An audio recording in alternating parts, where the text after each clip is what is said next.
ইরানের সভ্যতা ধ্বংস হয়ে যাবে এবং আজকে রাতেই একটি দীর্ঘদিনের সভ্যতা ধ্বংস হয়ে যাবে এরকম ঘোষণা দেওয়ার পর যুক্তরাষ্ট্রের প্রেসিডেন্ট ডোনাল্ড ট্রাম্প অবশেষে আবার শান্তি চুক্তিতে রাজি হয়ে গেলেন এবং ইরান এবং যুক্তরাষ্ট্রের মধ্যে একটি যুদ্ধবিরতি কার্যকর হলো। এটার প্রধান কৃতিত্ব আপনি কাকে দেবেন? প্রিয় দর্শক, আপনারা কি একবার দেখেছেন যখনই বলা হয়েছিল যে একটা বড় ধরনের হামলার যখন আশঙ্কা করা হয়েছিল যে ইরানের স্থাপনাগুলোতে হামলা হবে, হয়তো বিদ্যুৎ কেন্দ্রে হামলা হবে, তখন ইরানের জনগণ কি করেছে?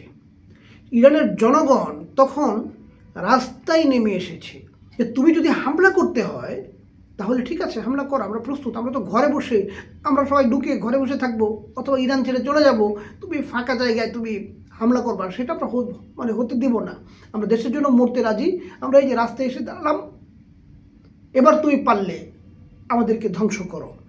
এই মানুষের এই দেশপ্রেম, সচেতনতা এবং দেশের জন্য জীবন বিপন্ন করার যে আকাঙ্ক্ষা, সেটাই তারা যেহেতু মৃত্যুকে উপেক্ষা করতে পেরেছে, সেটাই এই যুদ্ধবিরতিতে একটি বড় ভূমিকা রেখেছে।